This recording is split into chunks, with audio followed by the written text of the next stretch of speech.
oleh Tuhan. Maka kemudian Tuhan berkata dalam ayat yang kedua, Tuhan berfirman kepada Musa, dan Tuhan katakan, sampaikan kepada Israel, siapa saja yang tergerak hatinya, siapa saja yang terdorong hatinya, maka mereka yang akan aku pakai untuk membangun rumah doa, tempat kudus, supaya aku dapat diam di tengah-tengah kamu. Pak Lipius, waktu saya baca ayat ini, maka air mata saya makin mengalir. Mengapa? Karena pada waktu Daud ingin membangun rumah buat Tuhan, Nathan berkata, bukan kamu yang bangun, tetapi Salomo anakmu yang akan bangun. Artinya, sekalipun kita punya kerinduan yang besar untuk membangun suatu tempat kudus buat Tuhan, tapi percayalah, Tuhan memilih orang-orang yang khusus untuk membangun. Dan saya bersyukur kalau hari ini Pak Lipius memperoleh suatu penghargaan untuk membangun satu tempat kudus supaya Tuhan dapat tinggal di tengah-tengah kita. Bapak Ibu yang dikasih oleh Tuhan, bukan rahasia bahwa kalau Bapak dan Ibu pergi ke tanah perjanjian, ke kota kudus Yerusalem, dan masuk ke dalam the old city atau kota tua yang ada di Yerusalem, maka Bapak Ibu dari akan melihat ada dua pintu yang disebut the Golden Gate. Dan di dalam nubuatan, maka Golden Gate ini akan terbuka pada waktu Tuhan datang untuk kali kedua.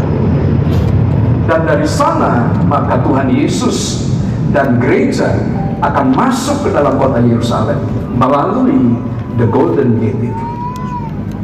Nah, kalau kita melihat di dalam petanya, maka dunia ini dibagi menjadi 12 bagian, dan Indonesia, saudara, letaknya itu ada di Golden Gate.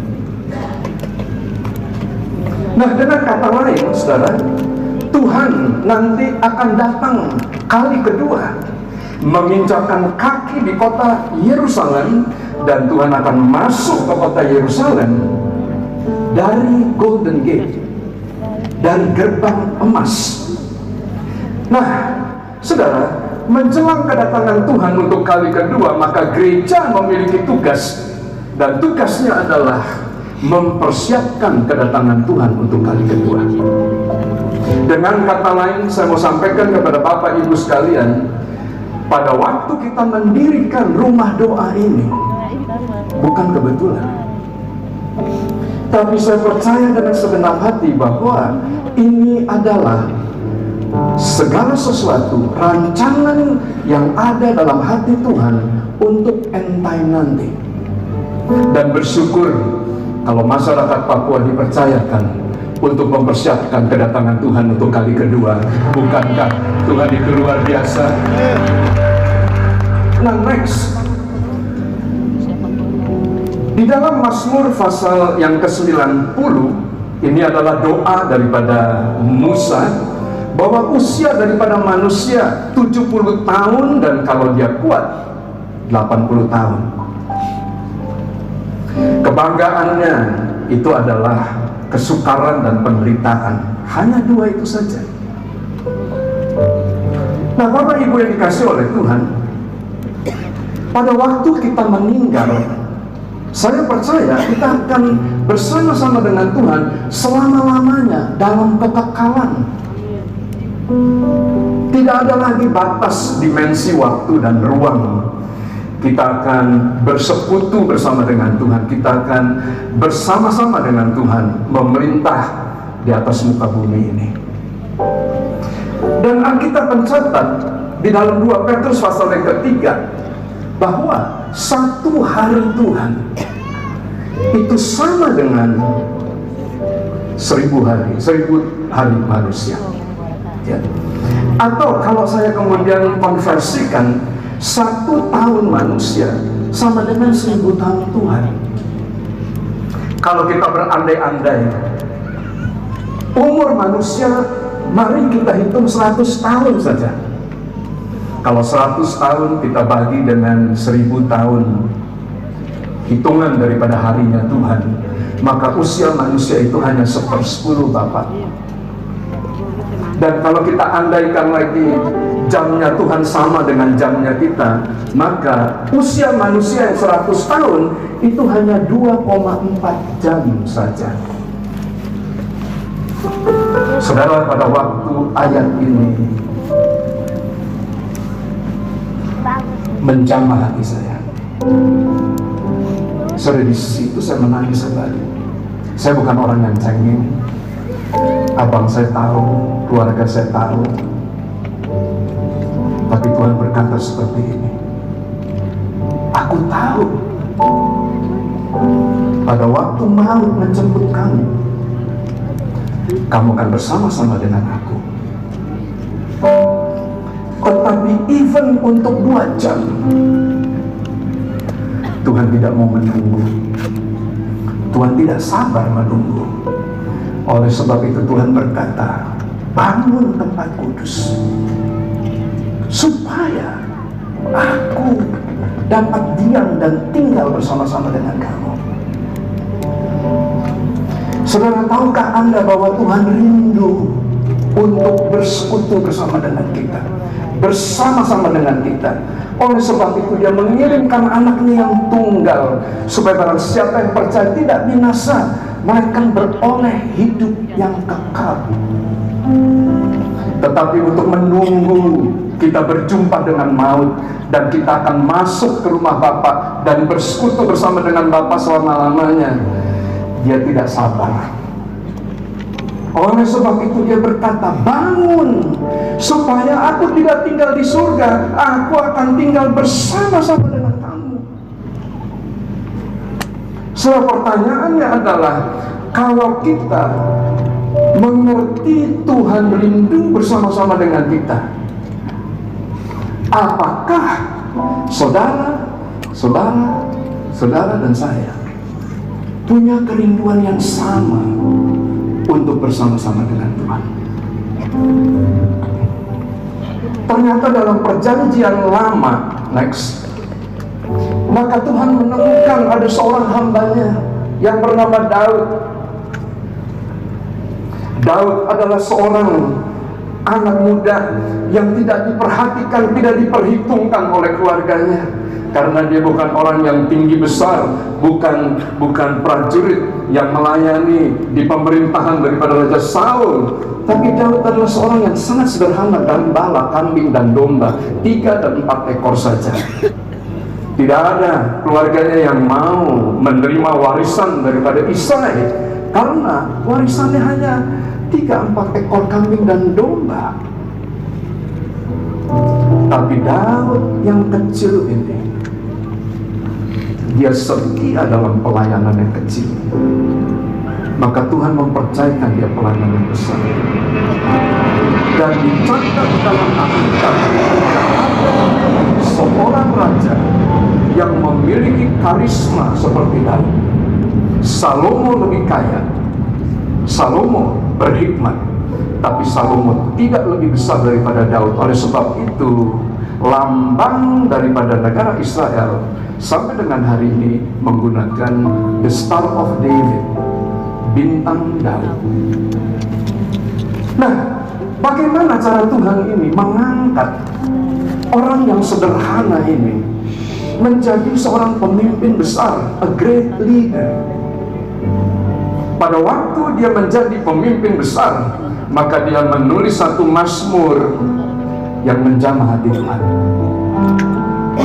Dia berkata begini, lebih baik satu hari di belakang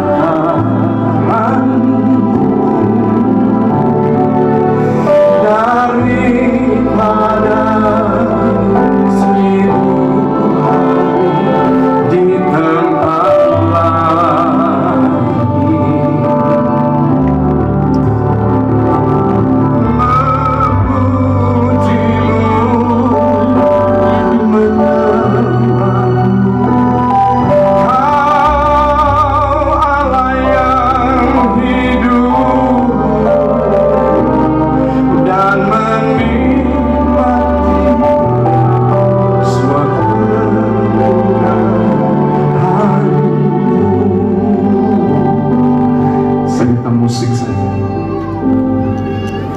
Saudara, Daud tidak pernah kalah dalam setiap peperangan yang dia hadapi.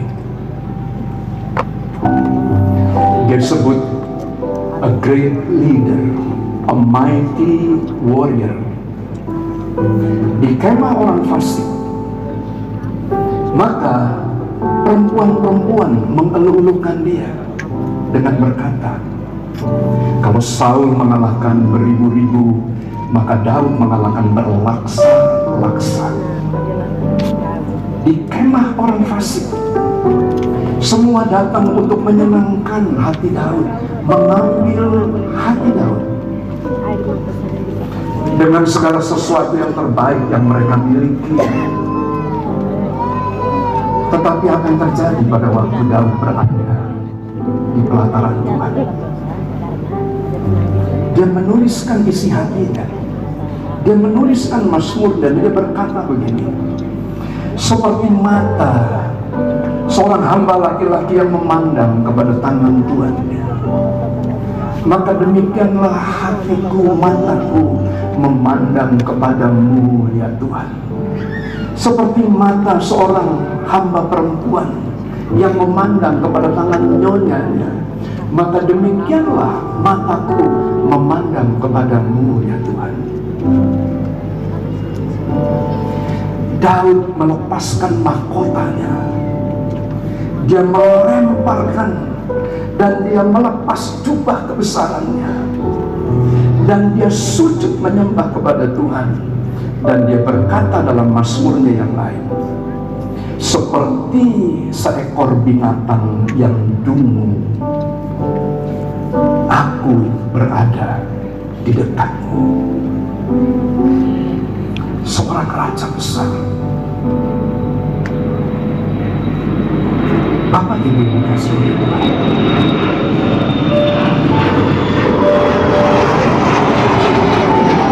izinkan saya berkata, kalau Tuhan terobsesi untuk bersama-sama dengan saudara, ada berapa banyak Anda yang juga mau bersama dengan Tuhan?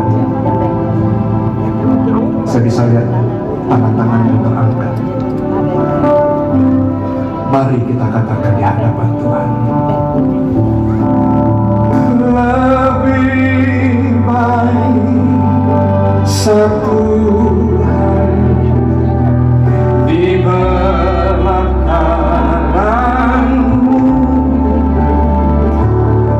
daripada 1000 hari di tempat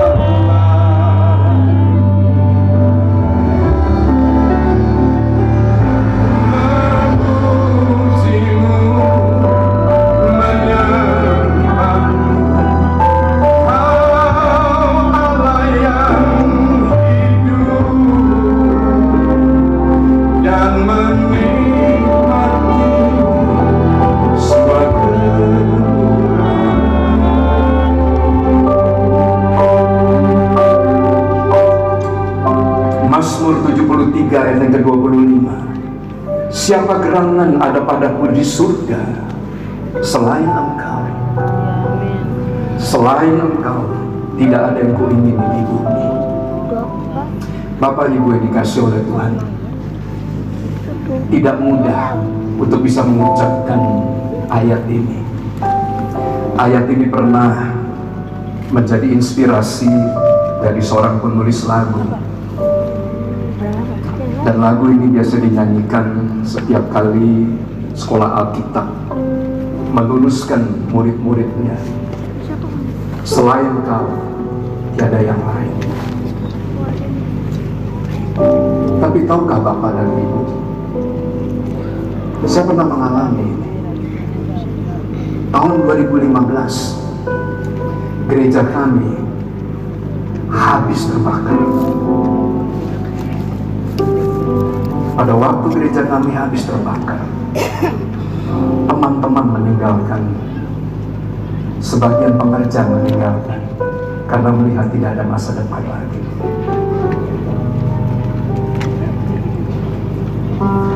Dan pada waktu saya tidak memiliki apa-apa, Pada waktu itu Tuhan bertanya, "Hambaku, apakah aku cukup untuk kamu? Apakah aku cukup? Apakah kamu puas?" Saudara, gak mudah berkata bahwa Tuhan itu segalanya. Gak mudah. Percayalah waktu Anda kehilangan semuanya, di situ kita akan tahu isi hati kita. Tapi apa yang terjadi pada waktu hati kita melekat dengan Tuhan? Next, Imamat pasal yang ke-26 ayat 2, ayat 5 dan ayat 8. Ada berkat yang Tuhan sediakan pada waktu kita membangun tempat kudus, pada waktu Tuhan bersama-sama dengan kita.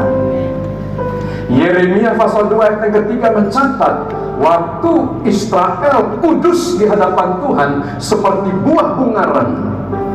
Mereka kemudian pergi keluar dari tanah Mesir masuk ke tanah Kanaan.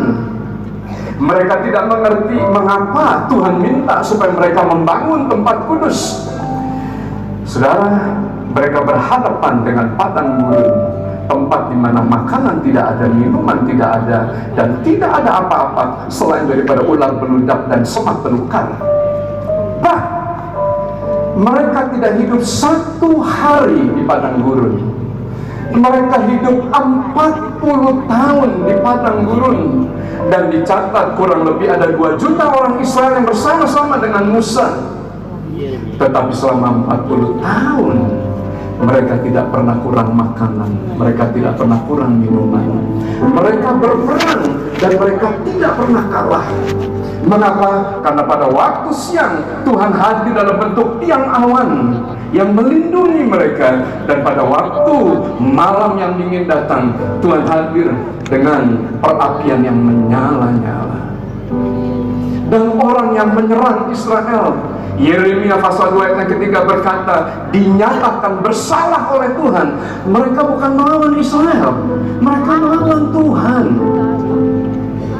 Saya percaya dengan segenap hati, pada waktu Tuhan hadir di tempat ini, kekudusan kesuciannya di tempat ini, maka Tuhan yang akan menjadi pelindung kita, Tuhan akan menjadi pembela kita. Haleluya. Next. Tapi dalam perjanjian baru, Tuhan tidak ingin hanya tinggal di tempat, di ruangan yang dibangun oleh manusia. Tapi dalam perjanjian baru, maka Tuhan ingin tinggal di dalam hati kita, di dalam hidup kita, di dalam tubuh kita. Sehingga tubuh kita ini disebut adalah bait suci, tempat kudus, a sanctuary. Saya senang untuk pergi ke Gunung Hermon, karena arti Gunung Hermon itu adalah sanctuary dalam bahasa Ibrani.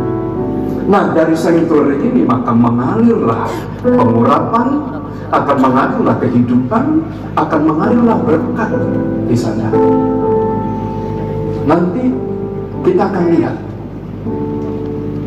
Nah, pertanyaannya, saudara, apakah kita mau melangkah maju, tidak hanya kita mendedikasikan gedung ini untuk menjadi rumah doa, tapi kita memberikan tubuh kita, hidup kita untuk menjadi rumah doa? Yang amin hanya beberapa orang saja. Next, saya akan cepat saudara, karena waktu sudah mau habis. 1 Tesalonika pasal 4 ayat 7 sampai dengan ayat yang ke-8. Saya mau baca ayat ini. Allah memanggil kita bukan untuk melakukan apa yang cemar, melainkan apa yang kudus. Karena itu siapa yang menolak ini bukanlah menolak manusia, melainkan menolak Allah yang telah memberikan juga rohnya yang kudus kepada kamu. Pada hari-hari terakhir maka dicatat dalam kitab Yoel, I will pour out my spirit upon all flesh.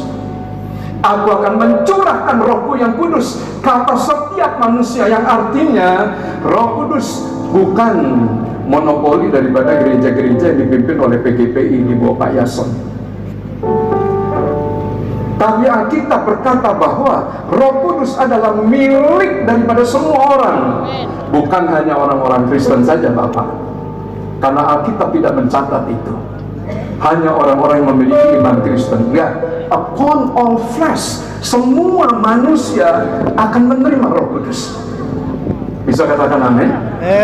Tapi pertanyaannya adalah, pada waktu Tuhan ingin mencurahkan Rohnya yang kudus, dan Tuhan ingin menjadikan hidup kita bait yang kudus, the question is, Anda mau atau Anda menolak? Nah, mengapa? Karena kalau kita lihat sejarah Alkitab dalam Perjanjian Lama dan dalam Perjanjian Baru, ada istilah memberontak, menolak, menentang Roh Kudus. Nah, bagaimana cara seseorang itu menolak dan menentang Roh Kudus? Sederhana. Pada waktu kita menolak kekudusan keluar dari hidup kita, pada waktu itu kita menolak kehadiran daripada Roh Kudus. Oleh sebab itu, penghukuman dunia pada hari-hari terakhir bukan karena dosa pembunuhan, bukan karena dosa yang lain. Dosanya spesifik. Dosanya adalah pernikahan di mana kekudusan daripada tempat tidur dikotori oleh pasangan yang pernah bersumpah di hadapan Tuhan pada waktu mereka masuk dalam pernikahan.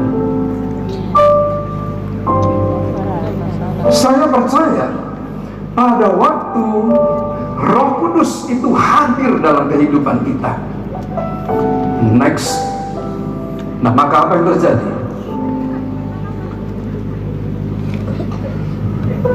Kita tidak akan melihat ada orang-orang seperti Kain, seperti Bileam, seperti Korah. Saudara, mereka ini bukan orang-orang yang tidak ada di gereja. Mereka ini adalah orang-orang yang melayani di gereja. Kain mempersembahkan korban bersama-sama dengan Abel. Bileam, nah ini adalah orang yang memberontak kepada Musa. Bileam itu adalah seorang nabi Allah, dan Korah adalah seorang pemberontak. Siapakah mereka? Dicatat dalam Alkitab, mereka adalah orang yang hidup tanpa Roh Kudus. Mereka adalah orang-orang yang menolak kekudusan itu keluar daripada kehidupan rumah tangga mereka. Tidak ada dosa yang lain yang mengakibatkan Tuhan menghukum dunia ini kecuali dosa perzinahan, adultery. Kita bersyukur kalau pastor tidak menikah. Pastor berhindar daripada dosa ini. Billy Graham pernah berkata begini, only when we understand the holiness of God will we understand the depth of our sin. Selama kita tidak hidup kudus, kita tidak mungkin bisa menyelami dalamnya dosa itu. Tanpa kekudusan, tidak ada seorang pun yang bisa melihat Tuhan. Dan saya akan tutup. Dalam perjanjian baru, maka Tuhan tidak hanya ingin tinggal di gedung yang mewah ini, tapi Tuhan mau tinggal di dalam hati kita, dalam hidup kita. Saya percaya pada waktu Roh Kudus memenuhi hidup kita, Anda akan jadi rumah doa. Sehingga dimanapun Anda berada, maka di situ Anda akan jadi rumah doa. Mari kita bangkit berdiri. Jadikan aku, Tuhan, rumah doa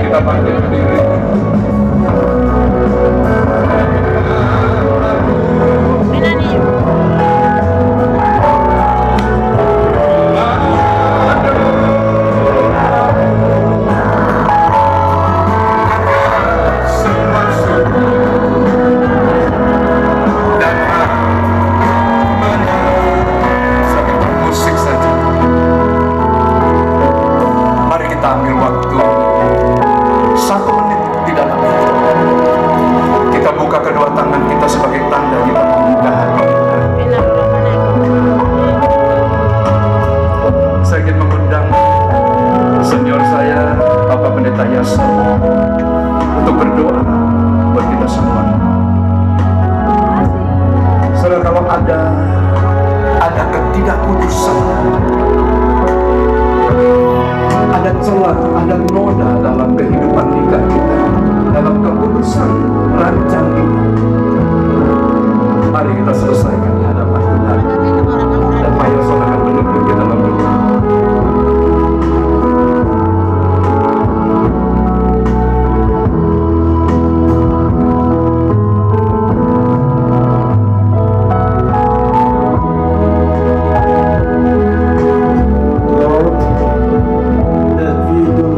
Very much more than anything, kami mengasihi Engkau Tuhan lebih dari segala-galanya.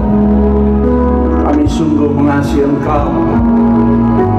Biar Engkau menaruh hati-Mu di hati kami semua, sehingga kami boleh mengasihi Engkau. Kami boleh mengasihi Papua. Kami boleh mengasihi Indonesia. Biar dari tempat ini rumah doa bagi segala bangsa, isi hati Tuhan bisa terpancar, bisa tersebar, bisa dirasakan oleh semua makhluk Indonesia. Biar lewat rumah doa segala bangsa ini, karena bukan kebetulan hari ini kami semua ada di sini. Kami percaya Engkaulah yang merancangnya. Engkaulah yang menaruh hati-Mu di tempat ini, di rumah doa segala bangsa di Papua ini, agar biar Indonesia tahu bahwa Allah itu ada, bahwa Engkau Tuhan ada, Engkau bertakhta di atas puji-pujian umat-Mu. Dan hari ini Tuhan, kami berdoa kepada Tuhan,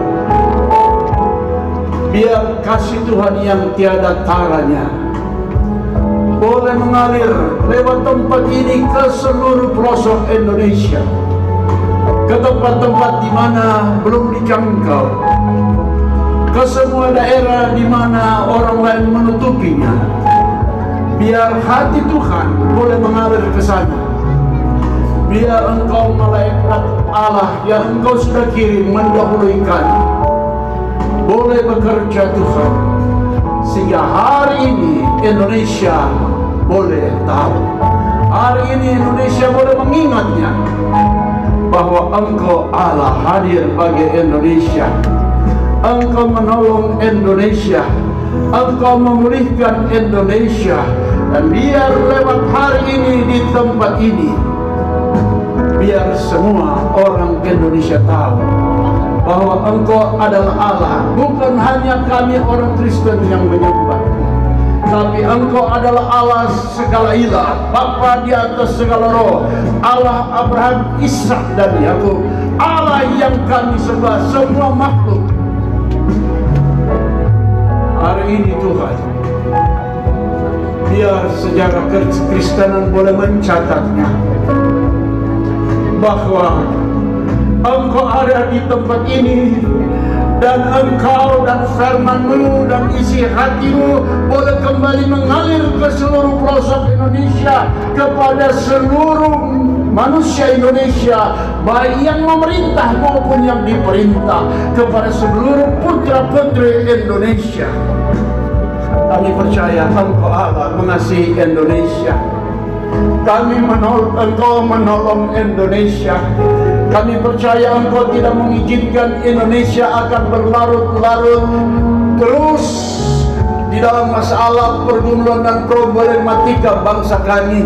Kami percaya Engkau akan turun tangan menolong Indonesia.